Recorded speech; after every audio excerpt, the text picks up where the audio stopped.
What is up, people? Van from the VaniverseGaming channel here, bringing you another video, my first of 2024. Today's video is going to be, should you buy Baldur's Gate 3 in 2024? Now, I know a lot of you are saying, you're way late to the party, bro. We have already done this. We've seen all the content. We don't need another video. However, this is the best video of 2024, and you should listen to it because I've played Divinity Original Sin 2, 5th edition D&D Dungeon Master, Solasta. I have the best perspective on whether this game's good or bad, so you should probably stay and listen. So without further ado, let's get started. Now, before we decide if we should buy it or not, you probably need to know what Baldur's Gate 3 is. Most of you already do. If you're watching this video, you should probably know what Baldur's Gate 3 is and probably have played it or have already seen a ton of information on it. But in case you haven't, Baldur's Gate 3 is a game made by Larian Studios, who made Divinity Original Sin 1 and Divinity Original Sin 2. They made other games, but those are the most famous. And they basically carbon copied that style of game, and then they added in the 5th edition rule set, and then they added in a whole bunch more cutscenes and made it a little bit more pretty, and turned it into this amazing RPG. And the whole purpose is to play through a cast of characters and NPCs, and to solve whatever issue is happening in the world of Forgotten Realms, which is a 5th edition campaign setting.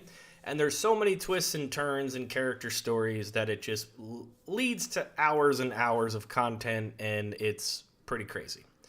That's what Baldur's Gate 3 is.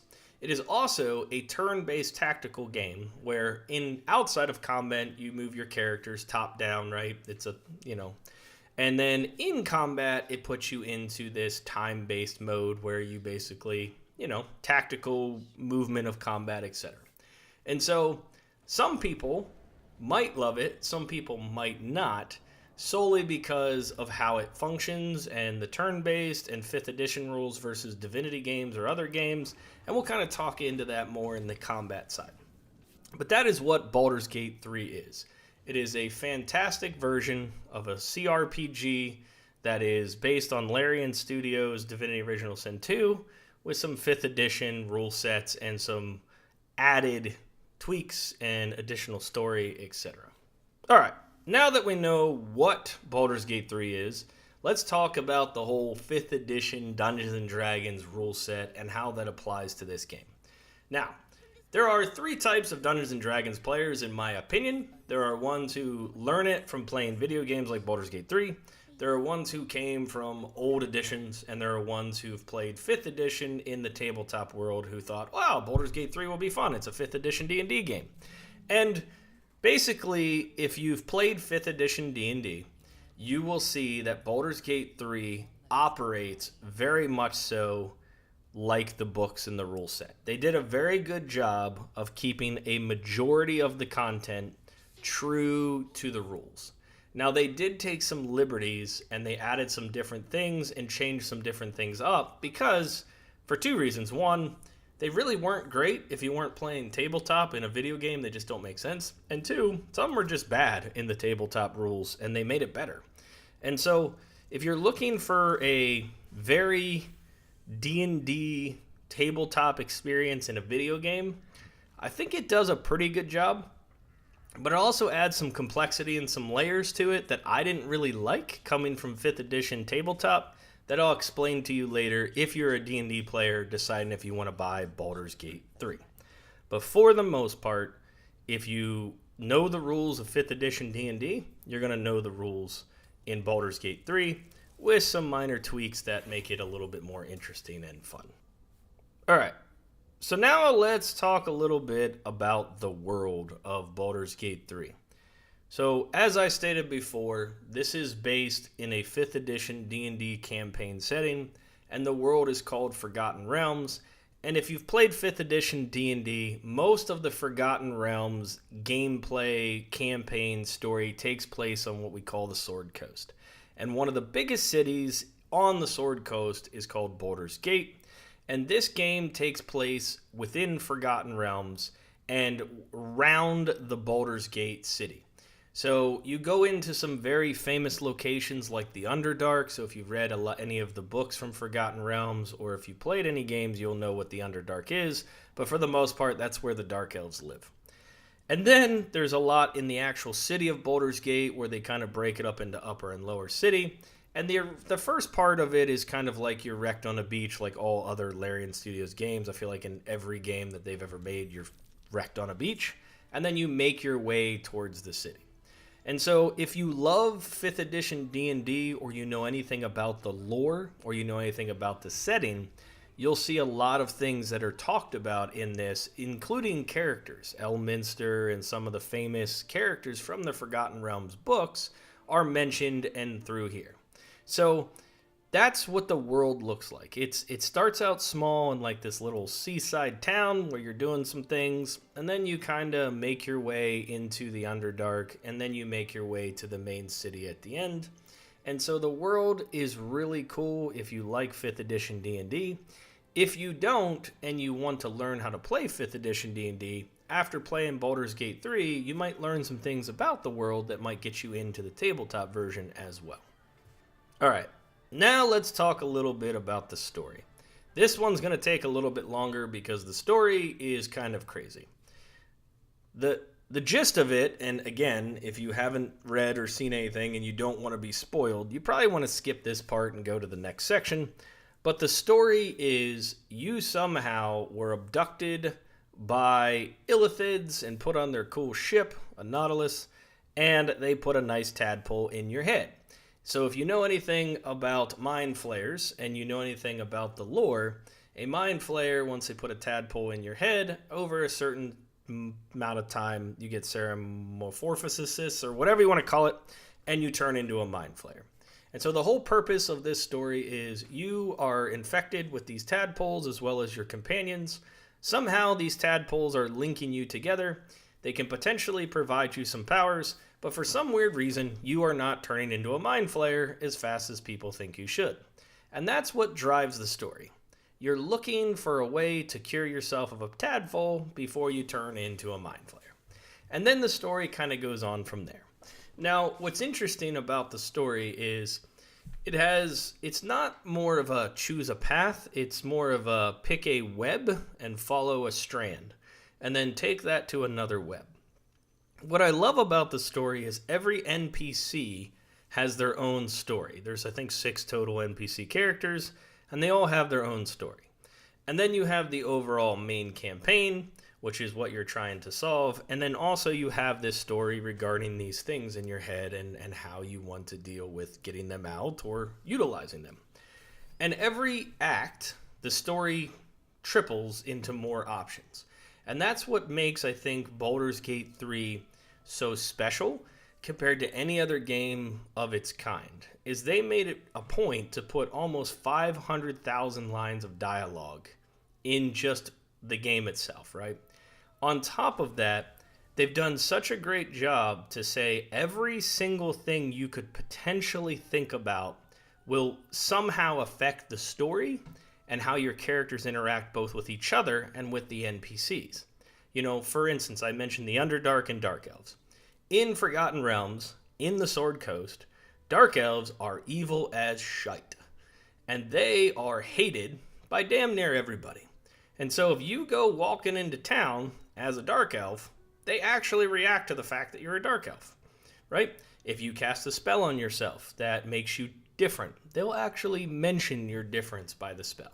And so the story is not only a fantastic story with lots of sub-stories and subplots and different things to track, it also is so interactive that it makes you feel way more pulled into it because everything reacts the way that you think it should based on what you're doing. And it's kind of shocking at first because you're like, how did he know that was what I did? Like, how did this story change? And I think that's why Baldur's Gate 3 was so successful and won all these awards, is really how they did the job to make you feel so immersed in this game that you feel like you're part of the story and you're actually playing these characters. All right, so now with all of that out of the way, let's get into the actual game itself and talk about the gameplay, the controls, the combat, the character creation, that type of thing. And we're going to start with character creation. So like most games, the character creation provides a plethora of different options, right? It's a Dungeons & Dragons 5th edition game where in the tabletop version, you can customize your character to make you look like whatever you want because you're making it up in your head and you're coming up with a picture. They did a really good job of offering many, many different options for your characters to try and make a unique character.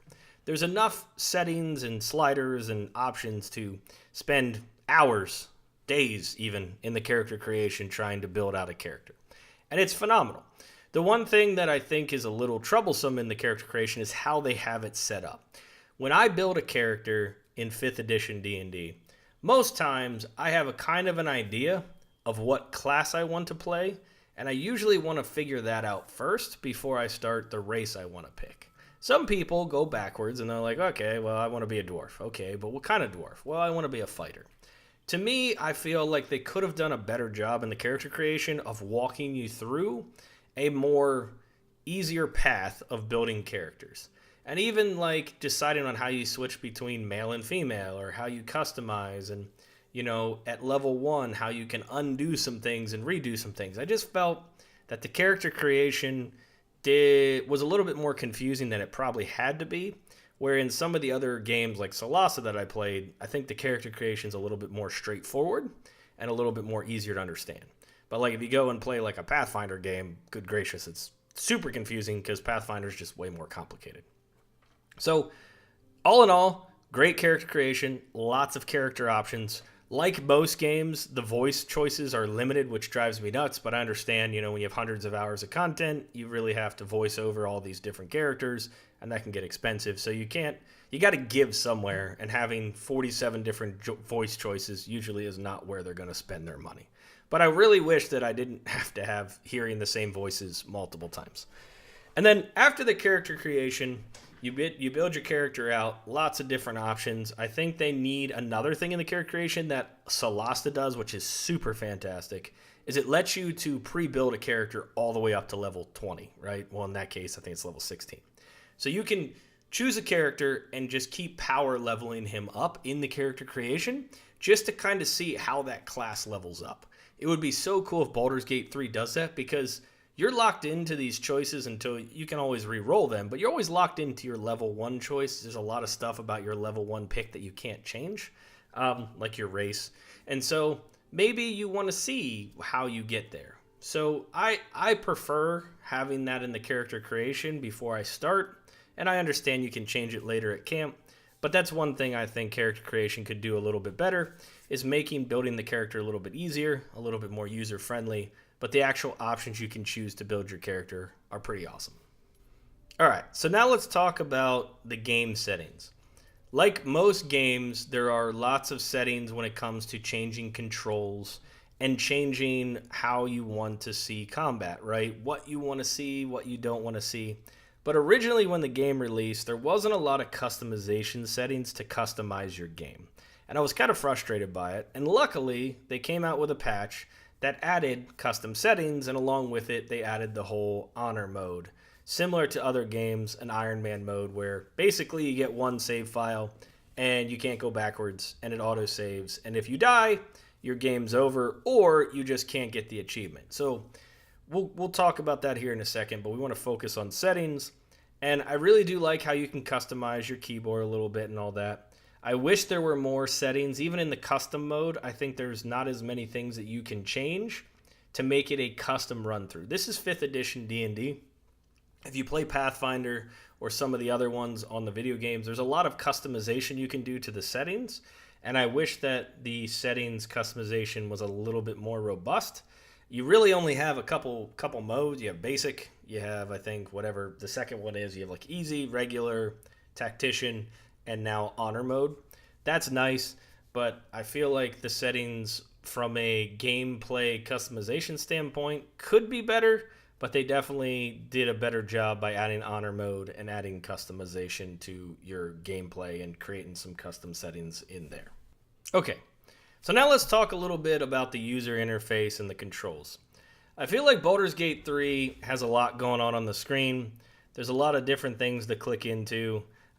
So the interface is pretty standard. I think you can get turned around when you click into the map, and then you try and find where you are in the world on the big map, and then you look at the mini map and what direction you're going. It can be kind of confusing.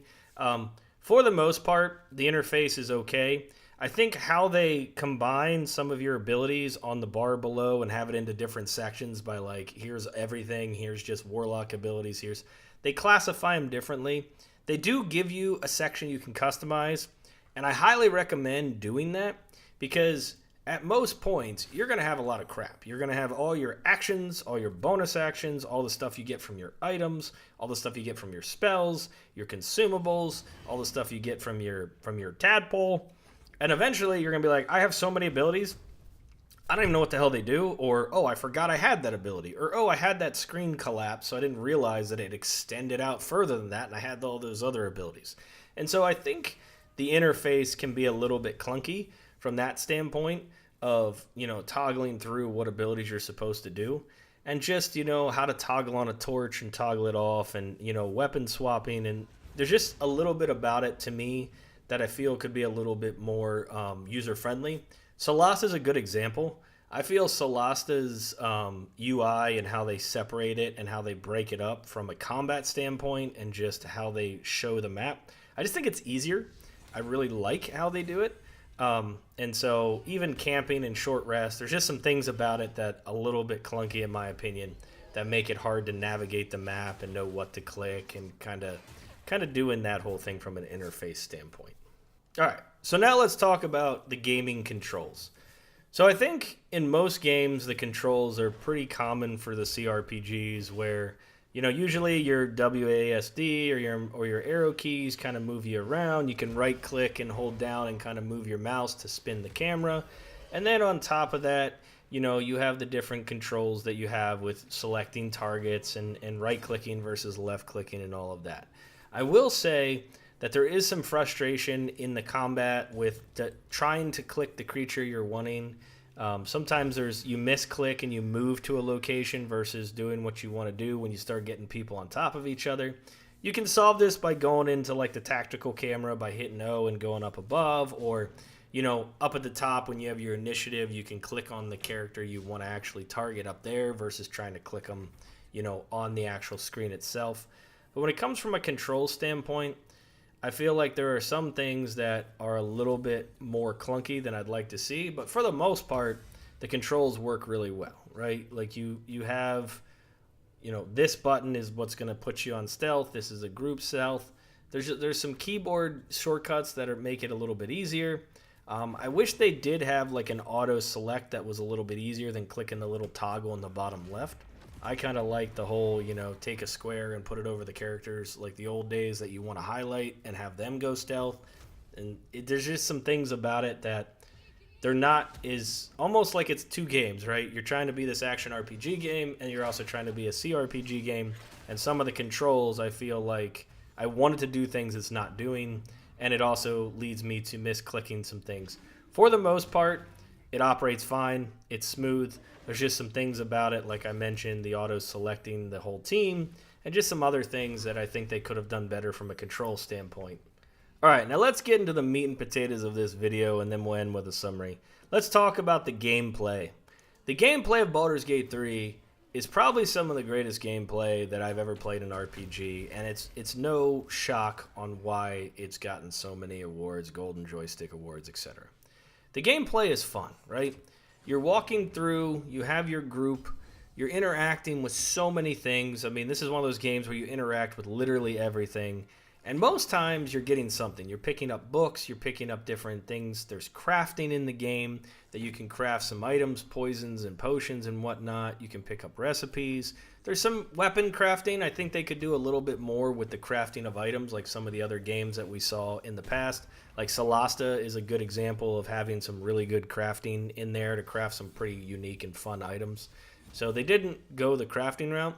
But from a gameplay standpoint, like getting into the turn order, getting into the cutscenes, how they kind of allow your characters to jump in and out of cutscenes, all of your decision making, like being able to sneak and, if you fail a steal or something of the sort, then they catch you and they're like, hey, stop doing that. There's just a lot about the gameplay that makes it feel real, right? Some games you just walk up behind somebody and you just steal their stuff and then you sell it back to them. In this, you can't really do that. I mean, you can steal their stuff, but usually if you do, they know about it, even if you pass and steal it. and they're a little unhappy and they try and chase you down. So I think Larian's learned its lessons from like the original Divinity Original Sin. When I played that one, you can literally just go behind them, steal it, and then just sell it back to them. They had no clue. In Original Sin 2, they got a little bit more involved in that. But from a gameplay standpoint, you know, exploring the world and combat feels good. They have all these different combat options. There's a lot of dialogue options.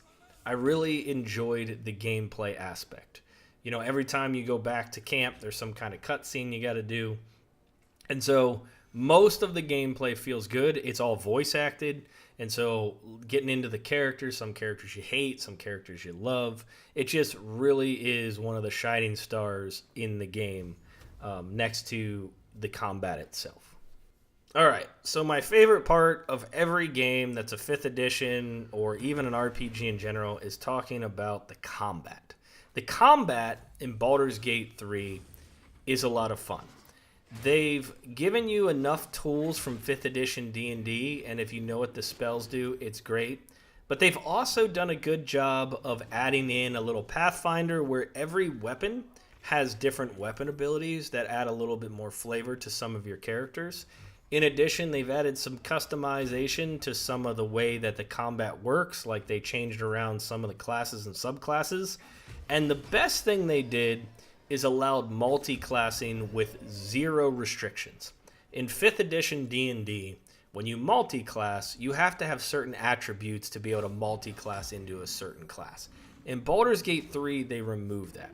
This makes creating characters that are so unique and different that it makes the combat super fun. Like playing a barbarian berserker who throws a bunch of spears, who's part thief and part, I don't know. It just gives you a lot of min-maxing, and it makes the combat more fun because it opens up a lot of different possibilities, especially when you're building characters that kind of help each other out, right? Like putting down a spike growth as a druid and then pushing them with your warlock and just things like that. But what they did that I love is in all Divinity Original Sin 2 game and Divinity Original Sin, they use the environment to your advantage in order to help combat. And they incorporated that into Baldur's Gate 3, which I absolutely love. In Divinity Original Sin, it was a lot more of like, you know, different things on the ground, barrels you could break that could really change it. And in that game, it was a huge part of the game and the combat. In Baldur's Gate 3, it's still a part. There are barrels, there's things that explode, there's poison, there's electricity. But then there's other things, right? Like there's a part in the beginning campaign where these guys are standing there and there's a rope. And if you shoot it, a thing falls down. And so not only is the combat within each round fun due to all the different class choices, the multi-classing ability, the addition of different clickables from the items you have, all the ammo types you can use, spells, items, etc. But then on top of that, incorporating the environment and building that in, it really lets you look at fights differently. And what it does in combat is it makes you attack different fights in a different manner. They also do a pretty good job with the surprise round. In Solasta, for example, if your team gets into combat from stealth, your whole team gets into combat. In Baldur's Gate 3, they do a little bit better where one person can come out of stealth and attack, and if the other 3 are still stealthing, they don't come out of combat. I mean, they don't go into combat. So they can still get a surprise round, and so it also adds a little bit of ability to some tactics that you would not normally use. Another example is utilizing some of the barrels and stuff. Like one of my favorite things is collecting the smoke powder barrels. And if you have a really big fight with a bunch of people, you just stack them all up and you just blow them up. You just kill everybody in one shot. So there's some cool outside of combat tactics that you can do and set things up. And then when you start the combat, you can utilize those environmental effects in combat to make the combat way better.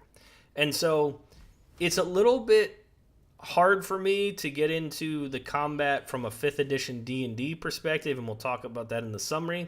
But from a video game gameplay, take 5th edition D&D out of it, it's a lot of fun, and I really, really enjoy the combat, the different builds I can use, and playing through the game. I know this is becoming a long video, so let me just summarize. I'm very passionate about Baldur's Gate 3. I've played it for a ton of hours, and I just really like to talk about it. So let's summarize the whole video and let's answer the question. Is Baldur Gate 3 something you should buy in 2024? So let me just give you some things that I didn't like and what I think some people will struggle with, and then everything else is probably gravy that is hard to say no to. The one thing about Baldur's Gate 3 is the perspective of where you're coming from. If you're coming from 5th edition D&D, you may not like it at first, right? The way that it plays, if you've never played Divinity Original Sin 2 or even 1, it's a jump to this new world and kind of how they do it. Solasta, to me, is a little bit more of a direct connection to a 5th edition D&D world, and I feel like it's more of a gateway from a tabletop into gaming. And then once you play Solasta and get into the gaming, then maybe you make the transition over. Or potentially you play Divinity first, and then you play Baldur's Gate 3 to really understand how this thing works. If you're a gamer and you're coming into Baldur's Gate 3, I think you're going to have a hard time with the 5th edition D&D mechanics if you've never played before. Most video games that are like these RPG type games, there's a lot of actions and combat you can do. Most people who've never played 5th edition D&D don't realize you have pretty much one action, one bonus action, and reaction, and then as you get higher up, you can do more things on your turn, and with multi-classing and some other stuff, you can get multiple attacks, 2, 3, 4, and do multiple things. But early on, most characters are done to doing one thing every round. And a lot of people will feel like their character is gimped, right? They'll see this guy throw in 3 spears in a turn. They'll be like, well, I got to poke the guy once, and I didn't do any damage. And so I feel like that's the one downside. If you've never played 5th edition D&D and you play a lot of RPGs or video games, you might struggle getting into Baldur's Gate 3. And then for some people, they like the combat and not so much the story. I feel like Baldur's Gate 3, the whole purpose of playing this game is to engross yourself into this super long story and make these choices and side with different companions. But you're never going to be able to do everything. You're always going to feel like you're missing something or you've made a wrong choice because the game is just so vast. If you're a completionist, forget about it. Those are really the things that I would say are kind of a problem for me. And the other thing is some of the things about the combat, like doing percentages. I don't like percentages in a 5th edition D&D type game. I wish it was all dice rolls. Like it doesn't tell me the percentage. I just attack and then the rolls go. You know, when you see you have a 20% chance to hit, then you might not do that attack. You might do something different. I think that takes away from kind of the fun of playing a 5th edition kind of rule set game where you don't want to be told, you know, I don't want to know what my odds are. I just want to do it. So that's a little bit off-putting coming from 5th edition D&D. Some of the rule changes will mess with your head if you come from 5th edition. There's a couple things that are just a little bit different. And so Baldur's Gate 3 is like a tale of two cities. It's two worlds that are combined together. And it works, right? But sometimes it takes a little bit to understand the rules and to get into it. There's not really a great tutorial. And so hopefully either it'll lead you to play 5th edition D&D or 5th edition D&D will lead you here. And after you kind of work out the kinks on your first run, I think when you go through your second run, you're going to have a lot of fun. So to answer the question, should you buy Baldur's Gate 3 in 2024? The answer obviously is going to be yes. But there might be some of you out there who might be turned off by the rule set if you've never played 5th edition D&D. And there might be some of you who've played 5th edition D&D who feels this is a little bit too far out of bounds of what you're used to. And for those people, I tell you, play Solasta. This is Van from the VaniverseGaming channel. Thank you for listening. Hope you enjoyed the review. Leave your comments in the section below, and I answer all the comments. I'm going to be back making videos, and we'll see you in the next one. Cheers, and peace out.